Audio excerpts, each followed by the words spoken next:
Are macronutrients more important than calories? Well, stay tuned till the end of this video because I'll be explaining why macronutrients are not as important as you might think.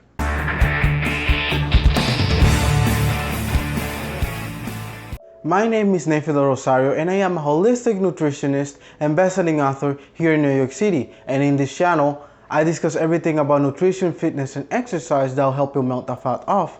And if you're into that, please consider subscribing. My mission is to inspire you to become the healthiest version of yourself using the power of nutrition. And if you're someone who's looking to lose weight, I have a book, Health Freedom, Your Way to Successful You, where I discuss every single thing that I went through to lose 100 pounds and keep them off. And if you read my book, I really appreciate it. This question I get a lot. A lot of people ask me, are macronutrients important? Should I worry about my macros? How do I calculate my macros? Will my macros help me lose weight? So this video is gonna be talking about macros in terms of weight loss because that's where I have most of my experience. We all know, or we have read somewhere, that macronutrients are what make up the calories. For example, protein is 4 calories per gram, carbohydrates is also 4 calories per gram, fat is 9 calories per gram. But do you need to count your macronutrients to a specific amount to lose weight? No. Weight loss is only determined by a calorie deficit.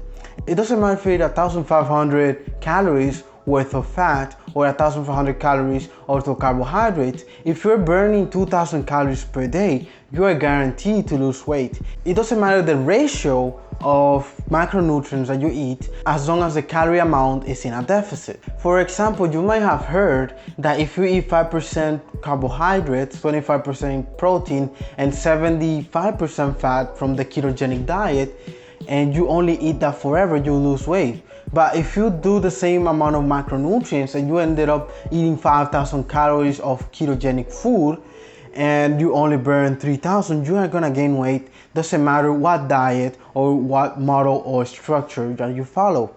Most diets, even if they're meant to suppress your appetite to keep you full for longer, for example, eating a lot of low-calorie dense foods like fruits and vegetables, which have a large amount of volume for the amount of calories that they have, for example, a pound of lettuce, that'll keep you full for longer. What will happen next is that you will end up eating less food. And if you eat less food, that means that you will be eating less calories. In terms of weight loss by itself, macronutrients don't seem that important if you're trying to lose weight.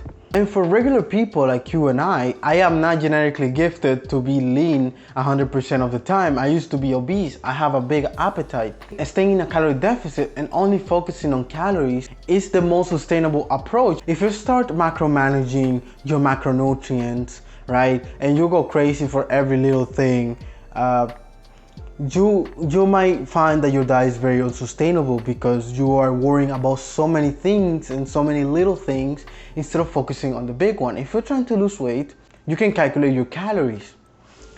And if you need help calculating your calories, down in the description below, I have a link to my website, to my own calorie calculator, where you can put your age, your height, your weight, your activity level, and you're gonna have an estimate on how much calories you should be eating to maintain, lose, or gain weight, right?